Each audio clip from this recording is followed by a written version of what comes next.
Hey guys, Zach Mars here, and this is my review of Sonic X.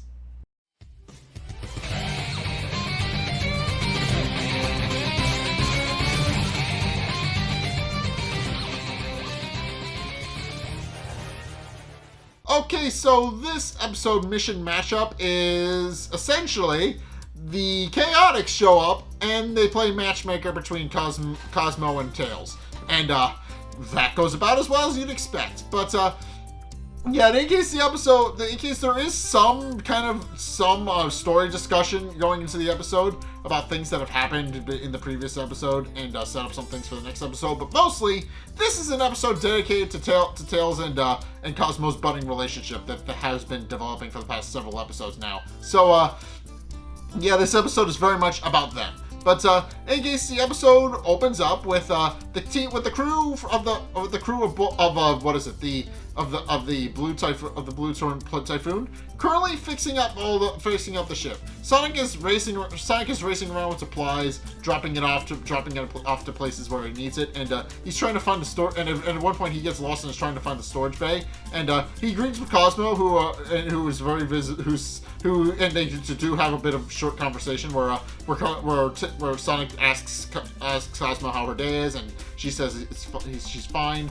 At which point he leaves to go find the cargo bay, and eventually he does find it and drops it off at Amy, who is currently fixing up a metal plate with her hammer to just kind of make it straight again. And she drops it off and thanks Amy for watching it for him, and tells him that he'll be right back and he's going off to go find more supplies. But it's at this point where she leaves. But she asks him, and of course she's both physically confused as to what to do with the thing, but also it doesn't really know what to go on. And but she does stop him, wondering if Shadow's going to be okay. And he does point out that he's fine. That Shadow has a habit of making comebacks and being completely fine. So with that, he then proceeds to just kind of race off with once again Amy being very confused about all the supplies that he's left behind for her.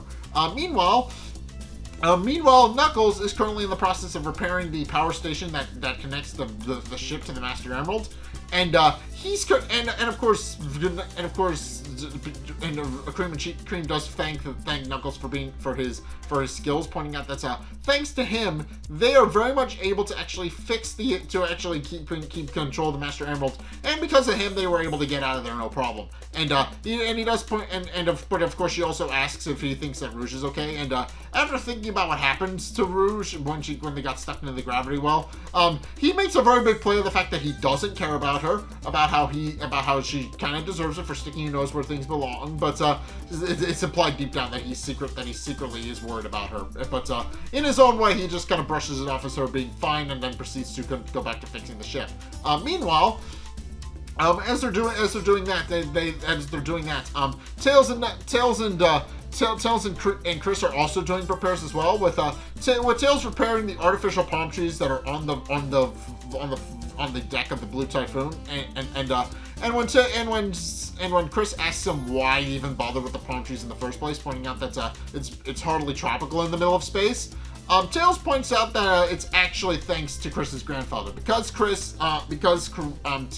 Chuck actually imparted some wisdom onto Tails when they were friends, and when they hung out and worked together.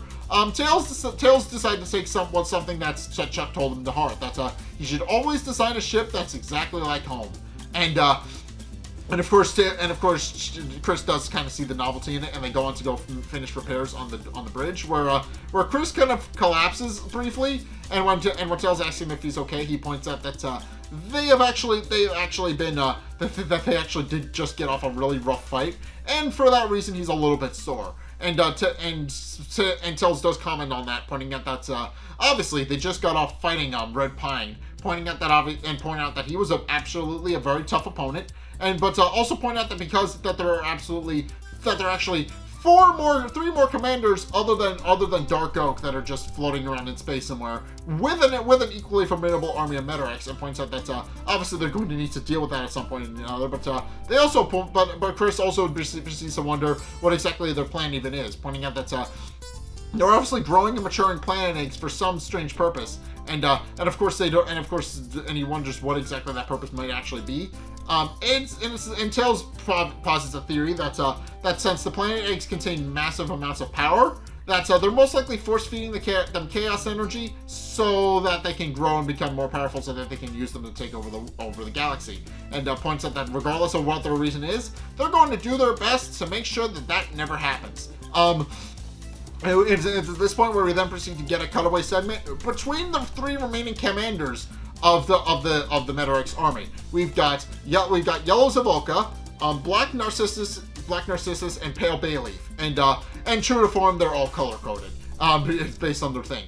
So in case Yellow Zavolka is visibly confused as to how Red Oak was actually defeated, pointing out that he's at least as strong as him. But Pale Bayleaf points out that obviously it was because he got cocky and let himself get destroyed, and they then proceed to point out, and at which point they then proceed to argue strategy back and forth for a bit. With Yellow Zavolka, he wants to go in and just crush Sonic almost immediately. While Pale Bayleaf points out that that would be an unwise strategy. That they would absolutely get decimated if they come in half-cocked without a plan. While Black Narcissus points out that he's not particularly worried about a hedgehog and that his armies will crush him regardless. But of course, this is this point where Pale Bayleaf points out why they're even arguing to begin with, pointing out that it's wasted energy and that they should be fighting Sonic and his forces and his friends rather than arguing with each other. But of course, Black Narcissus points out that they're not having that. There's not so much that they're arguing with each other as they're having a difference of opinion and strategy. But ultimately, once they kind of formulate a plan, they point out that regardless of what plan they ultimately decide on, they decide that they're not going to let Sonic get away with destroying one of their comrades, and that regardless of what they plan, they are going to go after Sonic and take down him and his friends and destroy him, and then rule the galaxy. And it's at this point where, after having made repairs on the ship, the rest of the crew then proceed to receive a mysterious signal and are unable to of an unidentified ship. And they quickly panic because they think that's probably going to be Metarex. But and then Tails insists that they find an ID on the ship to try and figure out what ship it is.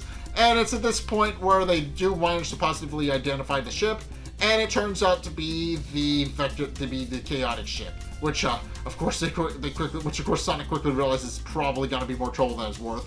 At which point they bring the chaotics onto the ship, and of course they're very visibly confused as to what's going on and why the chaotics have suddenly shown up. But as it turns out, the chaotics, since their last appearance, have not actually made it back home. As we find out from Vector, the chaotics actually got a little bit turned around in the vastness of space, and have since gotten lost, and their ships have kind of fallen a little bit into disrepair, pointing out that they couldn't find their way home, and they're honestly a little bit lost. And when Tails points out that they could have just sent out an SOS and they would have picked them up immediately, they point out that's because of Charmy specifically. Their transponders actually shorted out, and now they're unable to send out SOSs either. So unfortunately, they've just been floating through space, and they're with their damaged ship and unable to get home. And unfortunately, Tails is kind of stuck in the middle where he has to kind of fix all of their problems. And he quickly realizes that he's now going to need to make repairs, and points out that in the meantime, he wants them on their absolute best behavior, pointing out that he absolutely wants no funny business, and that they shouldn't cause any sort of problems for any of them. And of course, Charmy makes a bit of a show about how he's being a little loudmouth that he is. He openly says that he's not going to take Tails' orders, and that they can't boss him around.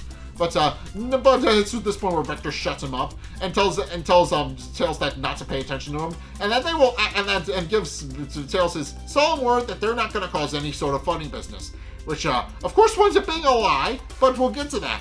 But he's now satisfied with the fact that Tails is actually Tails is actually ready to go fix the ship. He then proceeds to go on and fix the ship, and what we find out, and also Cosmo at one point comes in with a lunch cart, and Tails wonders what she's actually been up to, since she's been kind of been racing around the ship a little bit, as he's noticed, and he's curious as to what exactly it is that she's possibly been, what's possibly been going on with her, but she decides to keep it a secret and not tell him.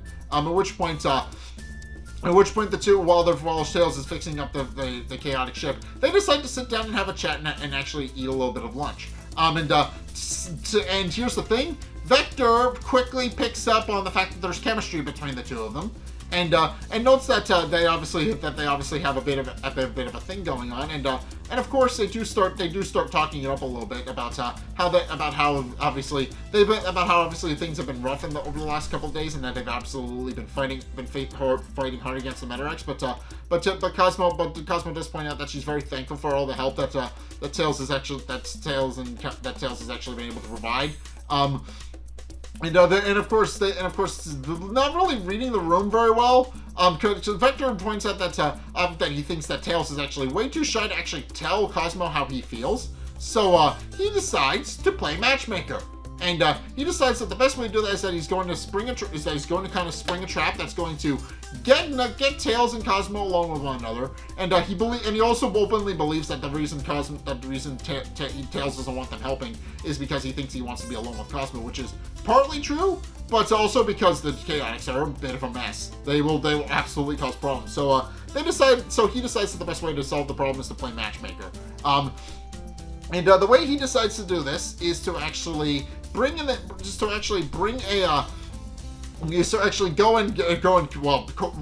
Knuckles, I should say. They don't really have a plan to recruit Knuckles, but Knuckles is kind of an unwitting participant in this. So in any case, Knuckles is making preparations on the Master Emerald. He's fixing things, and it's at this point where Charmy shows up claiming that he wants to play tag. And Knuckles initially brushes him off because, he's busy. But then when Charmy is, I should say insistent that Knuckles chase him, Knuckles decides and Knuckles eventually gets fed up with Charmy's antics and decides to actually take him up on the offer and play tag and proceeds to chase after him. But it's at this point where Charmy pulls out a bottle of knockout gas and then proceeds to spray him directly in the face with it. At which point, now happy that Charmy has actually successfully done what he asked, Vector then proceeds to pull out a box of markers and proceeds to draw all over Knuckles' face, pointing out that when he's done with him, even Knuckles' own mother won't recognize him. And Kirsten, in case point, is at this point where he then asks Espio to do his thing. And what we find out is that their entire plan is to make it look like Knuckles is suddenly evil and working for the Metarex by using Espio's camouflage to puppeteer Knuckles' body. And of course, it's this point where Cosmo actually walks up and is visibly confused about the fact that Knuckles is seemingly turned evil and is completely confused with what's going on. And eventually, Tails walks in as well. And Tails, being a little bit more discerning of the two, quickly picks up that something isn't right with Knuckles and tries to get a closer look. But and this is this point where Vector gestures to Espio to make a retreat, and Espio pretty much does that. He just runs away, towing Knuckles' unconscious body behind him, and proceeds to leave. At which point they decide to actually formulate Plan B. Meanwhile, Tails and Cosmo in their respective journeys wind up running into each other with a stack of boxes. And they wind up dropping a thing all over the place. And it's at this point where they do wind up recollecting their boxes with Cosmo apologizing to Tails that he didn't really know where she was going, so she didn't pay attention. But he points out it's fine, that as long as she's not hurt, it's fine.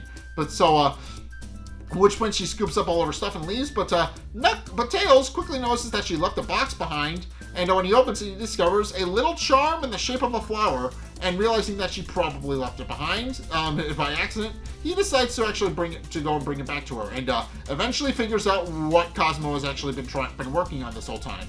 He then proceeds to walk in the room where he spies her, and he then realizes that she's actually setting up a party for everybody. And when she realizes that now it's not going to be a surprise, she's very upset that Tails walked in on her, but Tails then proceeds to point out proceeds to point out that's not a problem, and asks what she's doing, and pointing out that obviously she said something sooner he could have helped, but and she then proceeds to point out that since all Sonic and his friends have been very helpful in helping her take on the Metarex, she decided to repay them with a surprise party, and but also points out that the reason she didn't ask him to help is because A, she wanted it to be a surprise from literally everybody, but also B, she was concerned that Tails would be too busy with the ship to help, but with the Chaotix ship to help. But Tails points out that the Chaotix, but that their ship had very little damage, so for that reason he's pretty much done, and he's pretty much all hers now. So he then proceeds to walk in and help her, and gets ready to start up decorations.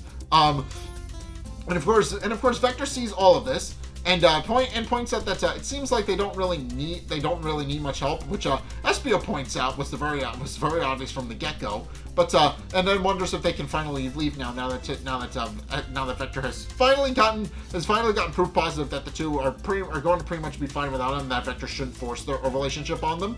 But Vector decides not to listen and realize that his suspicions are that Tails is not going to actually stay by Cosmo while they set up the surprise party. So for that reason, he decides to walk in and offers the Chaotix services to help. And he walks in. He points out, and he then proceeds to pull Vector. He then proceeds to pull Tails under his arm, and points out that he's more than happy to help. Although Tails is a little bit reluctant, pointing out that it's not a good idea, and points out that it's going to be fine. But then just remarks that it's just not to forget to invite them to the wedding, which confuses Tails very visibly. But of course, Vector points out that. They're going to need to stage a plan to actually make sure that Tails and Cosmo do wind up together, and points out and realizing that since Tails is shy, he's most likely going to be on the opposite end of the room, and they're going to need to stage a phony blackout to get the two of them together. And sure enough, his suspicions wind up being confirmed when he notices that Tails is on the opposite ends of the room from Cosmo. So at which point he then proceeds to spring into action and decides to actually set off a phony blackout. And of course they then proceed to start a phony blackout, but they wind up not really grabbing Cosmo or Tails in the darkness, and wind up running just into each other and hurting each other, which of course Tails scolds them for running around the dark, pointing out it's dangerous, and Vector points out that that's most likely a good idea, and points out that even the best plans can go awry. And also since it's just briefly in here, but there is a scene where the crew of the Crimson Egg are actually making repairs as well. Deco and Boko are making repairs on each other. They're bonking each other with hammers, trying to buff out the dents on each of their heads. With Deco being more visibly damaged than Boko, and Boko being bonked with a hammer because, as Deco points out, he just likes smacking Boko with a hammer. But in cases at this point where Bokoon walks up and is now visibly a lot taller than he used to be. And of course Deco and Boko conclude that because they went through a gravity well, that it's most likely that the gravity well stretched them out a little bit, and point out that they can fix that. At which point they both pull out their hammers and chase Bokoon around the hangar, and proceed to actually start to try and return him back to his normal size, much to Bokoon's chagrin. Meanwhile, in the I guess the basement of the ship, Dr. Eggman and Rouge are actually holding a silent vigil for Shadow, who is currently in his recovery pod, and of course Rouge wonders what exactly happened, and Dr. Eggman points out that they got sucked into a gravity well and were spit somewhere else into the vastness of space. And they're a little bit turned around because of that. So, for that reason, he points out that it should be a minor convenience and they'll be back where they were momentarily once they find their bearings. But in the timing, he just tells her to sit tight and points out, but also points out that she seems to have gotten a lot more than she bargained for when she came onto the ship. And she points out that obviously she does point that out, openly admitting that she came on board solely for the Chaos Emeralds, and which Dr. Eggman expected, but. Of course, at this point where Rouge then asks Dr. Eggman what they plan to do with Shadow since he's currently out unconscious. But and of course, Dr. Eggman then proceeds to reveal that because Shadow released all of his energy before turning into Super Shadow and entering his super state, it kind of caused him to pass out and drain all of his energy. So she points out for the time being he's just going to be sitting in the pod and recovering, but also wonders if there's going to be any sort of long-term issues that's going to come up. And Rouge then accurately assumes that Dr. Eggman is implying that he may regain his memory, and Dr. Eggman points out that they can't rule it out as a possibility. At which point Shadow wakes up, and Dr. Eggman asks him if everybody got out safe and everybody's fine. And Dr. Eggman says that everything is fine and that he passed out a little bit, but he's okay. And does tell him that he did manage to chase off all the Metarex in the process. So thanks to the ring on his wrist. And Shadow Point just merely responds, "I see," and stares at the ring for a bit. And it seems to think that the ring holds some sort of power now. But he's meanwhile back on the main ship. Vector has since figured out Vector is still trying to figure out plans to actually get the Metarex back, get to Cosmo and Tails together. But Espio points out that for a detective, he's not very observant. And then proceeds to pointing out to them, noticing that they already seem to have some sort of chemistry for each other, and that now that they finished up the thing, so they point out that now they finished the surprise party, and they hope everybody will like it. And it's at this point where Tails then proceeds to remark that he hoped that it was no trouble helping out because he likes being around her, which Cosmo winds up being very happy about. And of course, Vector quickly realizes that they may need to resign as a love detective if he's that blind to it. At which point, Vector then asks him if they can leave. Espio asks if they can leave now. But Vector points out that they still have some work to do, pointing out that they're going to need to have a ball with it, pointing out that they still have to give one last gentle nudge. At which point, Vector quite literally has a ball by kicking the disco ball that they were supposed to hang directly at Cosmo, which Tails shoves her out of the way of to protect her, and that's where the sparks ultimately wind up flying between the two of them. So because kind of a bit of a suspension brake effect, but it's effective and it works. But in case after realizing that they're fine, and also scolding the Chaotix for staring, he then proceeds to scoop up Cosmo, and proceeds to pull her to sit, and proceeds to scoop her up. And after recovering the disco ball, Tails then proceeds to scoop her up and flies her up to the fixture where she can promptly attach the disco ball. And it is very much a romantic kind of thing that they frame it as here. But in case after thanking Tails for his help, pointing out that it's very helpful that they can fly and that they do make a good team. She's very happy about the fact that they helped each other, and Tails points out that maybe they could do this more often.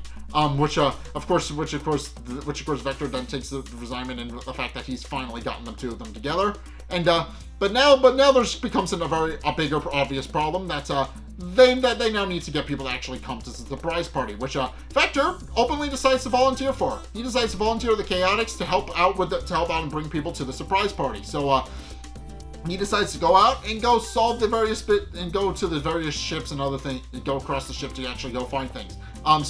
He volunteers to go and invite people to the party, but once they leave, he realizes that he doesn't actually know how to do any of that, and they need to start thinking things through. But of course, they don't have very long to think things through, because at that point, Knuckles shows up and is visibly pissed about the fact that they rode on him and knocked him out. And of course he immediately sees the Chaotix in the hallway, and is immediately gunning to actually mess up their face because they messed up his face. And he then proceeds to pull out his shovel knuckles and proceeds to chase after them. While Vector tries and fails to explain what actually happened. And of course they then proceed to run back into the ballroom, where of course the four of them then proceed to get into a fight and mess up the entire place, which winds up getting the attraction of everybody, and they all come into the ballroom to figure out what's going on. And it's at this point where Cosmo and Tails then proceed to break the news to everybody, explaining how Cosmo had decided to throw a party for everybody, and then proceeds to go on to explain how, because of that, how they were actually going to throw a party, but now it seems that Knuckles and the Chaotix have messed it up a little bit. And Knuckles openly just admits, openly apologizes. He points out that it was entirely his fault, and that's he didn't mean to mess up all their decorations.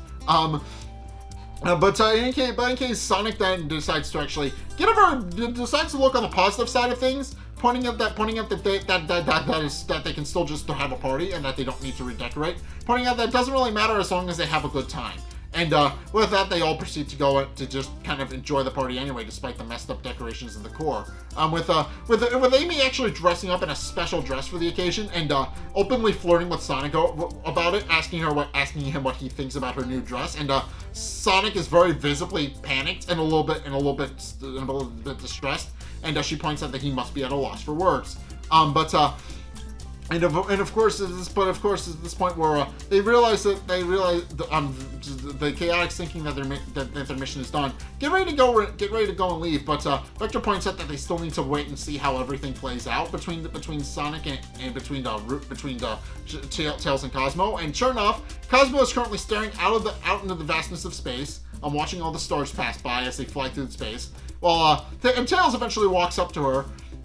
And tells her that he's been meaning to talk to her, and then pulls out the brooch that she dropped, telling her that she dropped it, and that he polished it up for her because he realized that she must not have realized that she lost it, and she very much is happy about the fact that he polished up her brooch for her and thanks him for it, and pointing out that it looks very beautiful now. At which point she returns back to staring out in the vastness of space, and then we find out that Tails has fallen head over heels in love for Cosmo because he quickly realizes that he just wishes that he could tell her how it feels, and proceeds to say that she's beautiful, but then stops himself. At which point Cosmo remarks that he must be referring to the stars in space, and does point out that yes, they are very beautiful, and she does point out that she's very happy about the fact that she's very hopefully that she can stare at the stars pretty much as long as they can. And at which point Tails returns the sentiment, pointing out that that's a great idea, and then the episode ends with them staring out into space together. So yeah, these two are cute. I like them. Yeah, the story of it. So yeah, this episode is very much a bit of a filler episode. There are some things regarding Shadow and obviously the remaining commanders of the Metarex army. Sans Dark Oak, of course, because Dark Oak just kind of is just chilling out in the background. We don't really get to see him much, but yeah, for the most part, this episode is just kind of an episode that's permanent. That's kind of cements that Tails and Cosmo are eventually going to be a thing. It implies that they're eventually going to be a thing. But yeah, it's cute and adorable, and I love it, and I love them. They're a very cute couple together. I do enjoy that. But yeah, in any case, that's gonna be do it for today's review, I think. So thank you guys so much for watching. If you enjoyed, be sure to like, comment, and subscribe. And also be sure to follow me on Twitter in the description below. Be sure to check out my Patreon in the description below as well. It's only a couple bucks a month. It does really help me out. And you guys get access to a bunch of cool perks down on my way of saying thanks. So be sure to check those out. Links down in the description. Also be sure to go check out my Twitch. I stream Saturdays and Sundays. I am currently trying to push for affiliates, so please go help out with that. And also be sure and go and check out the videos linked in the end screen as well. The top video is the most recent video. It may or may not be this video. Whereas the bottom video is likely going to be more Sonic content that I've done. So be sure to go check both of those out. Yeah, in any case, thank you guys so much for watching. And until next time, I'll see you guys in the next video. Peace!